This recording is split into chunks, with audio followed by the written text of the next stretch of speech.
Sejam bem-vindos à TV Púlpito do Sertão Reformado. Amém.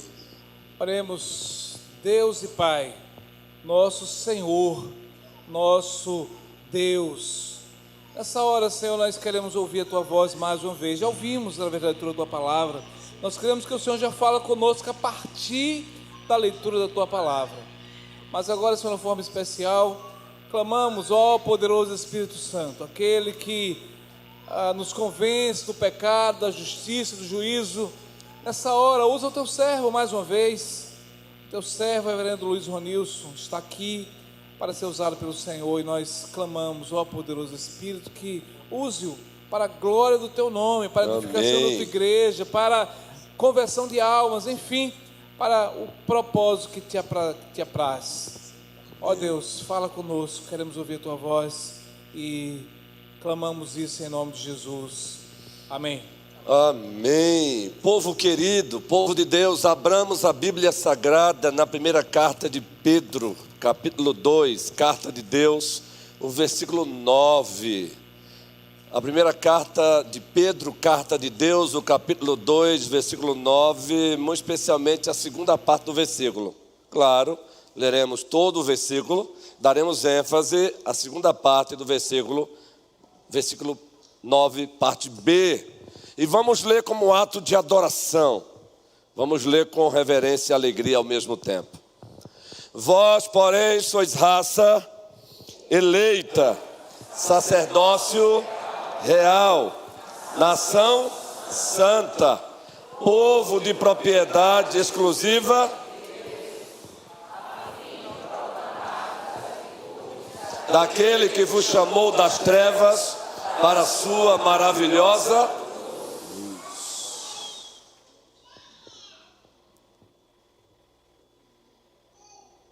Este é o quinto e último sermão da série Identidade e Propósito.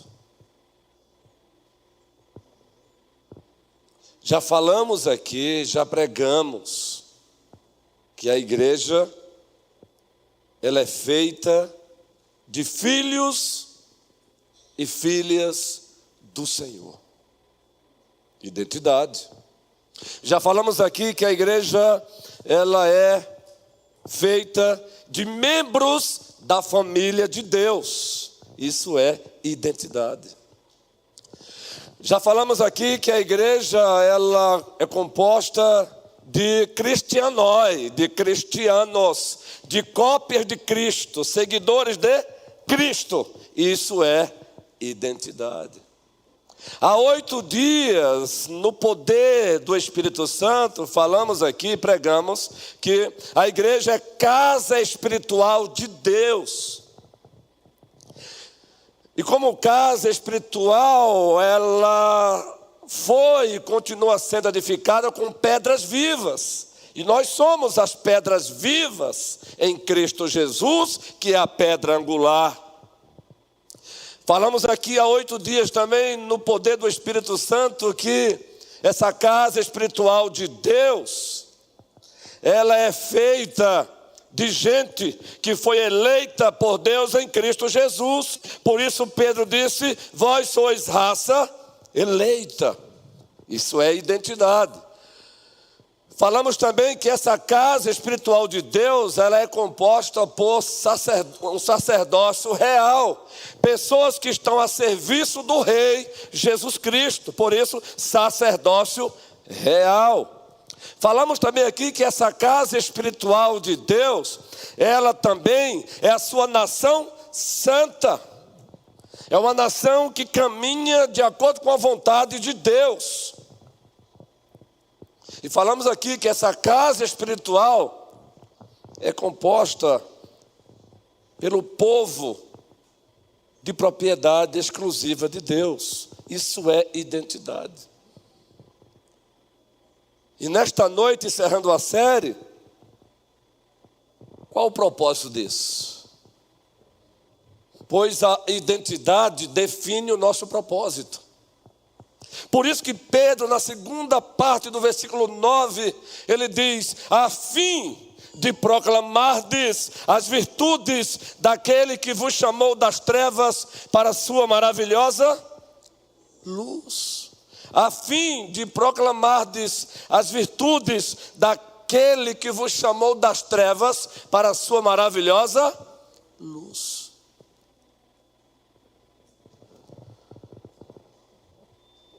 Deixe-me compartilhar com vocês que já são mais de 24 anos de ministério pastoral e até hoje ainda eu ensaio o sermão sozinho em casa. E eu me levanto, eu vou para a sala, eu vou para a cozinha, eu vou desenhando, eu vou falando, eu vou descrevendo, eu vou retificando, eu vou ratificando, eu vou caminhando, eu vou pedindo a iluminação do Espírito Santo de Deus. E são nesses momentos que Ele nos dá aquelas pérolas.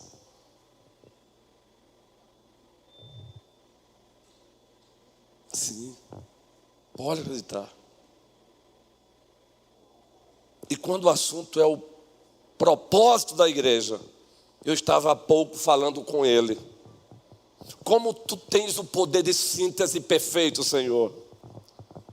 Há pouco encontrava-me num diálogo santo com ele e dizendo para ele, e falando ao mesmo tempo sobre ele. Como tu tens um poder perfeito de síntese.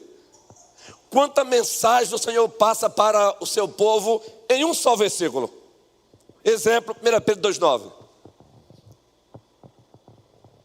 Quando nós lecionamos homilética também no seminário, esse é o tipo de versículo que nós usamos para exemplificar o sermão tecnicamente chamado de sermão textual. Pois o versículo por si só, ele te dá o sermão prontinho. A primeira parte, parte A, identidade. A segunda parte, parte B, propósito. A fim de proclamardes as virtudes daquele que vos chamou das trevas para a sua maravilhosa luz.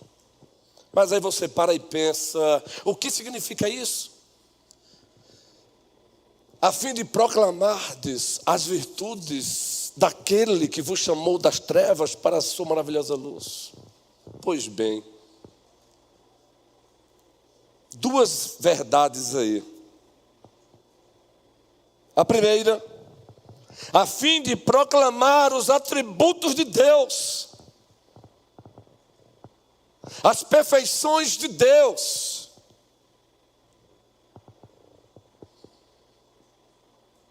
A majestade de Deus. Entende isso? A fim de proclamar a sua glória. Povo querido, Salmos 19, na primeira parte nós temos ali revelação geral. Deus se dando a conhecer através da obra da criação. E o salmista começa dizendo o que, gente? Os céus e a terra proclamam, Mauro, a glória de Deus. Ora, os céus e a terra, uma matéria inanimada, proclama a glória de Deus, muito mais o seu povo, a sua igreja. Raça eleita, sacerdócio real, nação santa, povo de propriedade exclusiva dele, deve proclamar a sua glória, os seus atributos, as suas perfeições, a sua grandeza. A igreja deve gritar em alto e bom som quem Deus é.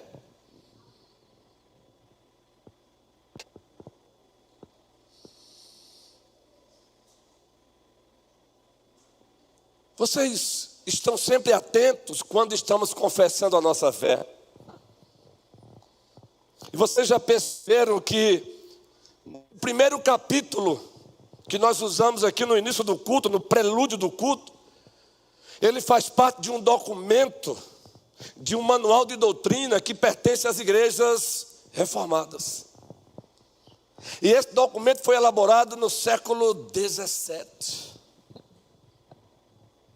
Juntamente com outros documentos, 5 anos, 6 meses, 22 dias, para que esses documentos fossem confeccionados. E todos eles foram confeccionados com base nas Escrituras Sagradas. E aí vocês percebem que muitos atributos de Deus são confessados, perceberam? Ele é amor, gracioso, imutável. Sonoplastia abençoada. Por favor, se for possível, poste aí novamente aí a confissão de fé. Observe a segunda parte apenas. Pode passar essa parte aí. Juntos, vamos lá. Deus é o quê? Deus é imutável, Deus é imenso, Deus é eterno, Deus é incompreensível, Deus é onipotente, Deus é onisciente, Deus é santíssimo, Deus é completamente livre e absoluto. Então, não é a confissão de fé pela confissão de fé, mas o que ela reza, o que ela diz. Ela descreve as perfeições de Deus, ela descreve os atributos de Deus, ela descreve a grandeza de Deus. E tudo isso, o presbítero Paulo Pacheco, respaldado nas Escrituras. Tamires. Então Pedro, no poder do Espírito Santo, diz: a fim de proclamardes as virtudes. Não as virtudes do pastor Luiz Ronilson, mas a virtude daquele que nos arrancou das trevas para a sua maravilhosa luz. Deus, Deus, Deus, o Pai, o Filho e o Espírito Santo. Deus, Deus, Deus, o Pai, o Filho e o Espírito Santo. A Ele, para sempre a Ele, toda a glória. E a igreja diz: amém. Aleluia. Mas não para aí. Vocês sabiam que quando Pedro disse: Gabi, João,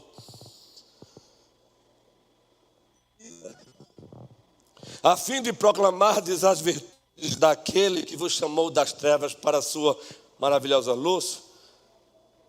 Pedro não tem em mente aí apenas os atributos de Deus, mas também os feitos de Deus, as obras de Deus, as ações de Deus, oriundas da sua soberania, oriundas dos seus atributos, oriundas das suas perfeições, tem como fonte o seu ser, o seu poder absoluto, poder ordenado. Então Pedro diz, não é só para proclamar os seus atributos, mas também os seus feitos, as suas ações no tempo e no espaço. A recorrer ao que nós chamamos de teologia histórica, ou história da igreja, ou a história do pensamento cristão. Então, o que foi que a igreja primitiva pregou? O que foi que a igreja primitiva proclamou? O que os apóstolos proclamaram? Então, apenas um exemplo rápido aqui. O que os apóstolos proclamaram? Mateus 28. Exemplo, o apóstolo Paulo. Mateus 28, exemplo aí o apóstolo Paulo, vamos lá. Mateus 28, versículo 31, sonoplastia maravilhosa, abençoada. O versículo 31, Atos. Estou tão preocupado com a sonoplastia ali que eu troquei. É Atos 28, versículo 31. Mas é uma preocupação santa com vocês, não é fácil lidar com máquina não. Atos 28, versículo 31, o que é que diz aí? Pregando o reino de Deus, e com toda intrepidez, sem impedimento algum, ensinava as coisas referentes ao Senhor. Agora, para você entender esse versículo, volte ao versículo 30, por favor. Preste bem atenção, é Paulo aí discursando. Por 2 anos, permaneceu Paulo na sua própria, que alugara, onde recebia todos os que o... Agora observem, e aqueles que o procuravam, o que ouviam dele? Agora sim o 31. Pregando o reino de Deus. E com toda intrepidez, sem impedimento algum, ensinava as coisas referentes ao Senhor Jesus. Pregando o reino de Deus. Então, quando você lê 1 Pedro 2,9, a hermenêutica, a exegese, a teologia bíblica, que leva você a olhar para o Antigo e o Novo Testamento, você precisa entender que a Bíblia explica a Bíblia. A Bíblia enriquece a própria Bíblia. Então, leia 1 Pedro 2,9, parte B, à luz de toda a Bíblia, Antigo e Novo Testamento, a fim de proclamar as virtudes daquele que vos chamou das trevas para a sua maravilhosa luz.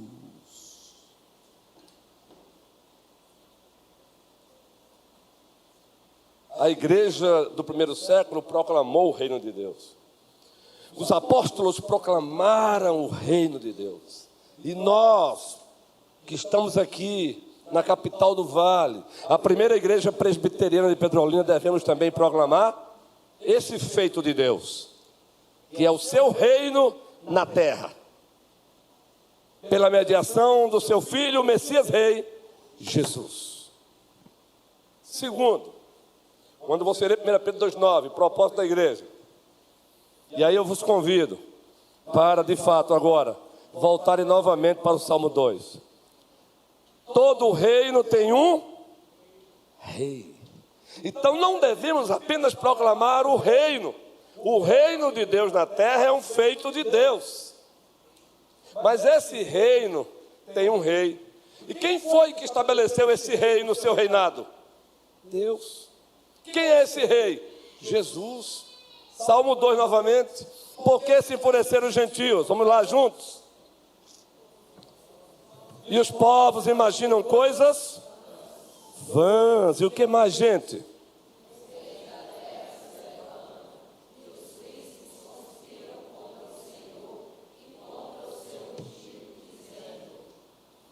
Rompamos os seus laços e sacudamos de nós as suas. Ri-se aquele que habita nos céus. O Senhor zomba deles. Você já imaginou essa cena? O Senhor do seu trono zombando dos homens que ousam zombar dele.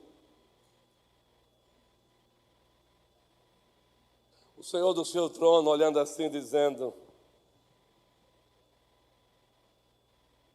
que burrice, que insensatez. Os homens fazendo um esforço terrível para dizer que ele não existe, ele lá no trono. Que insensatez.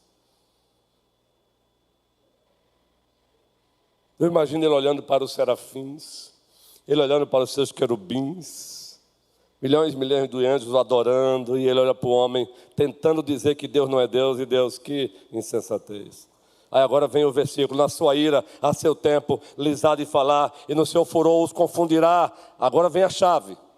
Eu, porém, constituí o meu rei sobre o que, gente?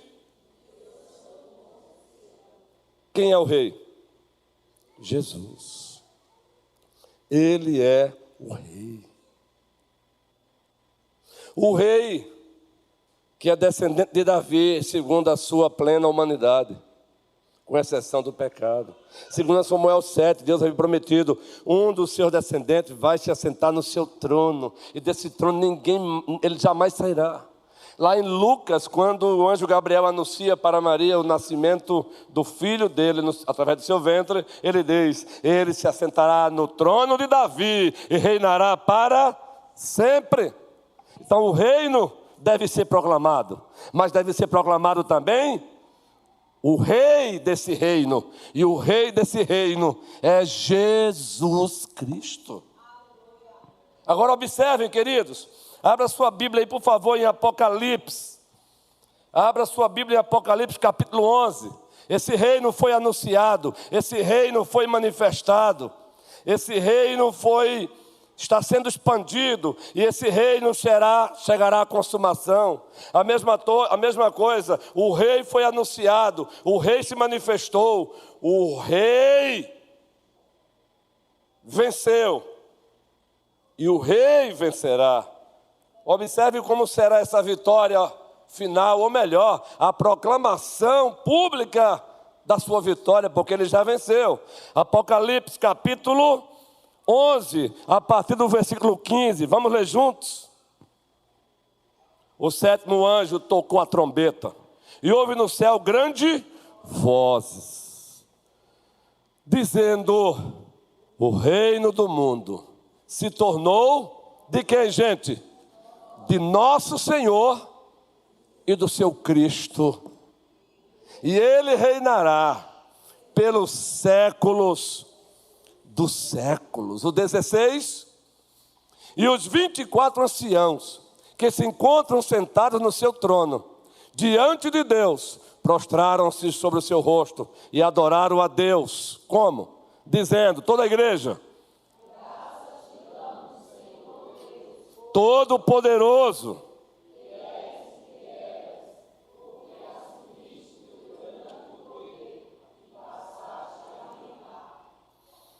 continua a mensagem, o 18. Na verdade, as nações se enfureceram. Lembra de alguma coisa aí? As nações se enfureceram. Lembram de algum texto do Antigo Testamento? As nações se enfureceram. As nações até tentaram. As nações até se espernearam. Mas o resultado é isso aí, juntos.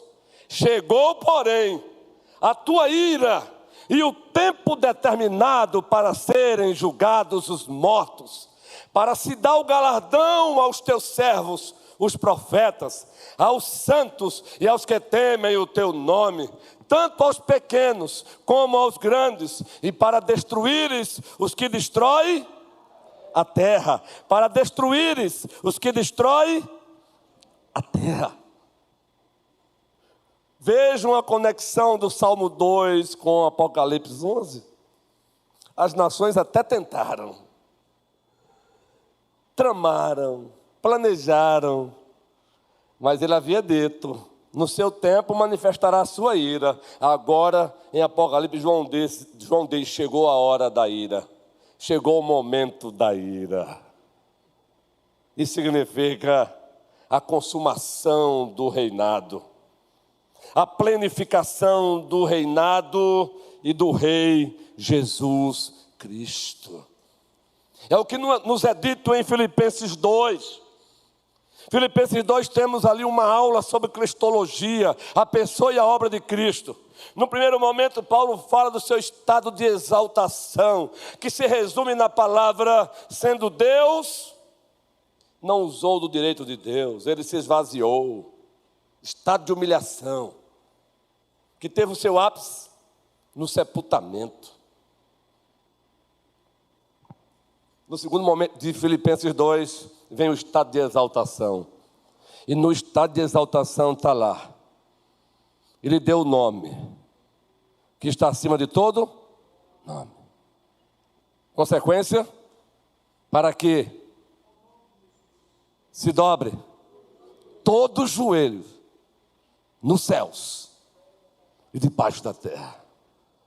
Gente, isso é lindo. Eu desejo que a igreja leia esse texto comigo. Por favor, Filipenses capítulo 2, a partir do versículo 5. Leia a igreja, por favor. Vamos lá. Toda a igreja, vai lá.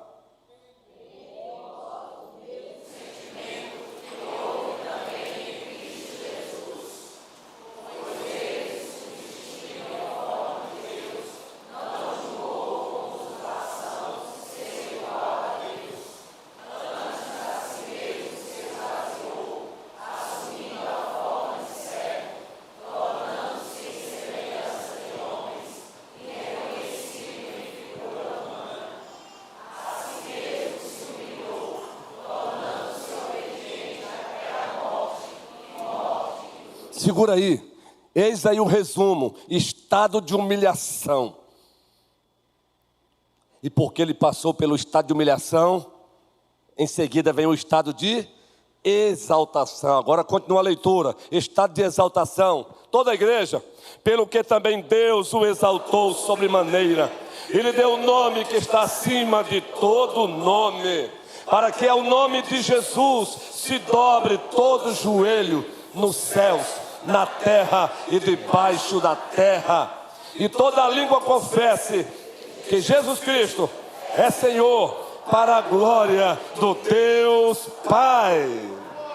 a fim de proclamardes as virtudes daquele que vos chamou das trevas para a sua maravilhosa luz. Significa proclamar, primeiro, o seu reino, segundo, o rei desse reino, e só tem um, e o nome dele é Jesus Cristo. Enquanto cantávamos, teu nome é mais alto, teu nome, teu nome é sobre todos. Aí a minha mente trabalha, porque nesse momento, meu irmão, eu vou para o escatom. A minha mente vai lá para o escatom, a escatologia, a doutrina das últimas coisas. E eu imagino o céu se rasgando, é o que a Bíblia diz. E todos os poderes do mundo se prostrando, e a igreja cantando mais uma vez. Teu nome é mais alto, teu nome é maior, teu nome é sobre todos. Eu quero olhar para os presidentes do mundo, eu quero olhar para o poder executivo, eu quero olhar para o poder, eu quero olhar para os homens que representam o poder legislativo naquele dia, e todos prostrados diante do nosso rei. Diante do nosso rei. O reinado tem um rei, e esse rei é Jesus. Não. A palavra final para as nossas vidas não pertence ao Alexandre de Moraes. Respeito ele tem nosso, mas medo dele nunca, porque o rei da igreja é Jesus Cristo. Não, a palavra final da igreja não é do presidente da república, a sua excelência Luiz Inácio Lula da Silva. A palavra final nesta igreja é do rei, e o rei não é ele, o rei é Jesus Cristo.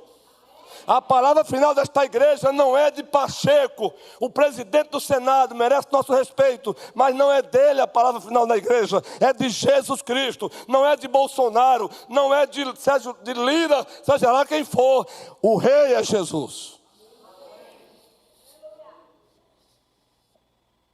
Arranque as nossas cabeças, mas Supremo Tribunal do Brasil não vai parar a igreja. Nós respeitamos o STF, mas não vamos nos calar. Mandem-no para as prisões, mas a verdade de Deus vai ser dita sempre no poder e pelo poder do Espírito Santo. Agora, ao mesmo tempo, eu quero pedir para que você ore pelo presidente da República, porque ele precisa também de salvação. Pacheco precisa de salvação. O Lira precisa de salvação. Você já orou por ele? Esses dias eu orei pelo Alexandre de Moraes. Senhor, salva esse homem, que ele conheça e reconheça Jesus como Senhor e Salvador da sua vida. Não adianta você ficar também só apontando o dedo para eles. Ore pela vida deles. Eles também precisam de quê, gente? O presidente da República precisa de Cristo ou não precisa? O presidente do Senado precisa de Cristo ou não precisa? O presidente da Câmara precisa de Cristo ou não precisa? O Supremo Tribunal precisa de Cristo ou não precisa? Então, por favor, não adianta ficar só apontando o dedo, ore também, porque eles também precisam da salvação de Deus em Cristo Jesus. A salvação de Deus em Cristo Jesus é também para eles. Se os três poderes não vão calar a igreja, ninguém menos vai calá-la. A fim de proclamardes as virtudes daquele que vos chamou das trevas para a sua maravilhosa luz.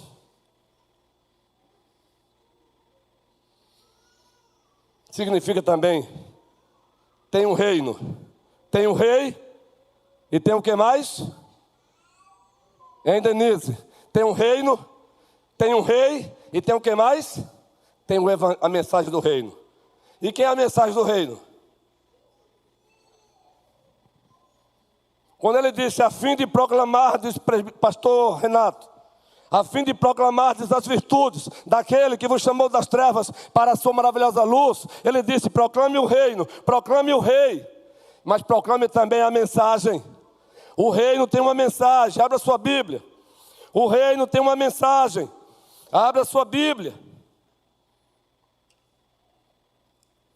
O reino tem o que, gente? Uma mensagem. Abra sua Bíblia em Lucas capítulo 8, o primeiro versículo. o apóstolo Paulo foi colocado diante de reis. E quando ele estava diante dos reis, ele fez o quê? Ele proclamou Jesus. Por que não a igreja pensar em estar diante desses homens? Por que não a igreja pensar um dia estar diante dos ministros do STF e anunciar o evangelho para eles, com todo o respeito à instituição, e devemos respeitá-la?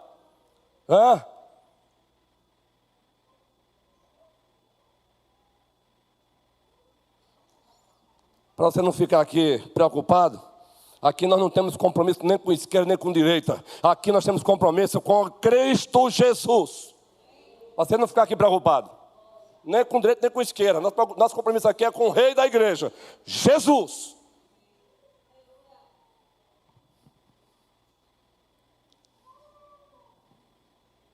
Abra sua Bíblia, Lucas 8:1. O que é que diz? Vamos lá juntos. Aconteceu depois disso que andava Jesus de cidade em cidade e de aldeia em aldeia, fazendo o que, gente?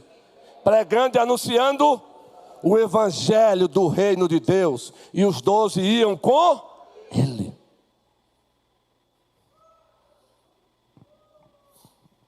Pregando o evangelho. Vamos pregar o evangelho, a fim de proclamardes as virtudes daquele que vos chamou das trevas para a sua maravilhosa luz. Pregar o evangelho.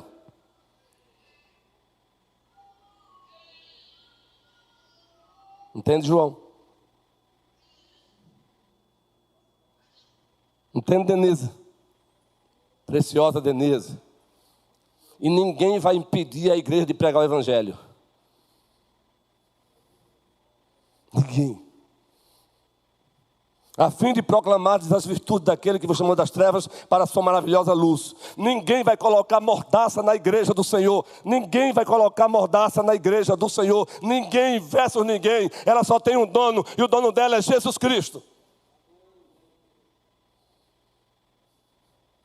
O púlpito movimentou, não foi? Ninguém. Esse é o propósito da igreja. É por isso que a igreja não pode ter partido. Ela é apartidária. Porque ela não tem que se curvar diante de ninguém. Você individualmente tem direito em votar em quem você quiser. Mas a igreja aqui, ela não tem partido. É por isso que, se precisar exortar o prefeito de Petrolina no poder do Espírito Santo, vamos exortá-lo.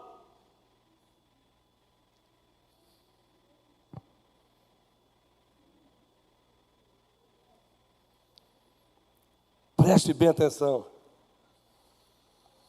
Só existe um sepulcro que está vazio. Os demais não estão vazios. É o sepulcro de quem? De Jesus. O sepulcro dos faraós estão ocupados.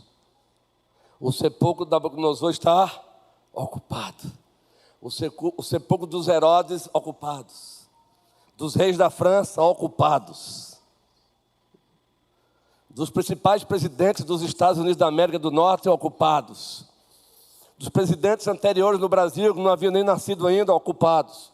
Mas o sepulcro de Jesus está vazio. Porque ele ressuscitou.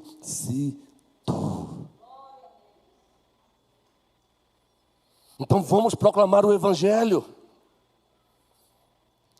O evangelho é para ricos e para os mais ricos dos ricos também. O evangelho é para os pobres e para os mais pobres dos pobres.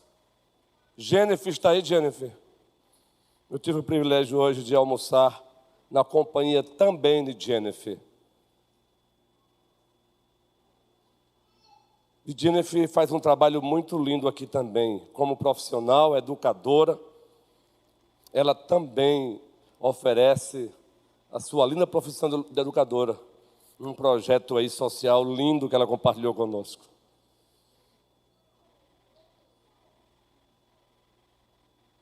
E nós queremos ir lá, viu, Jennifer? Se tem espaço para a gente ir lá, vamos chegar lá. Posso falar sobre o tênis aqui, Jennifer? Quem doou tênis aqui para uma campanha que fizeram aí? Quem doou tênis aí? Pois é para esse projeto. Me permita, Jennifer. E quando entregaram a ela hoje, não foi para ela não, gente, para pessoas que precisam. Quando entregaram a ela sacolas hoje com tênis, para essas pessoas, porque elas se doam, ela não suportou, chorou, chorou, chorou, chorou. Coisa linda de se ver. Conte conosco, Jennifer. O evangelho é para o rico. O evangelho é para quem? O pobre. O evangelho é para o presidente da República, poder executivo. O evangelho é para o poder judiciário, representado aí pelo Supremo Tribunal Federal. O evangelho é para o Congresso, Câmara e... eu não sei o que é que alguns deputados ou senadores evangélicos estão fazendo lá apenas. É por isso que hoje nós não nos iludimos muito quando alguém diz: sou evangélico, quero ser senador. Não é que não possa, deveria até, que Deus levanta estadistas para lá. Acontece que alguns não fazem pior do que alguns que não são evangélicos. São vendidos. Deveriam anunciar o evangelho ali para Pacheco. Quer ser humano, precisa de salvação. Mas anunciar com a própria vida. Que Deus levante de vocês aí futuros vereadores para Petrolina. Que é isso, pastor? Isso também é vontade de Deus, estadista. Mas não para viver recebendo propina por aí. Não para estar vendendo os vossos votos, mas para trabalhar em prol do povo, em prol do necessitado. Justiça para todos, pobre e rico. Isso também é evangelho nas suas implicações. A fim de proclamar as virtudes daquele que vos chamou das trevas para a sua maravilhosa luz. É proclamar o reino, proclamar o rei e proclamar o evangelho do reino. Então prossigamos, gente. Que o Senhor, pois, nos ajude. Que o Senhor, pois, nos abençoe. E não tenhamos medo. Não tenhamos medo de avançar. Como igreja, num certo sentido, independente. Sem parcialidade. Respeitando todas as autoridades, mas sem estar lambendo-as. Lisonjeando-as.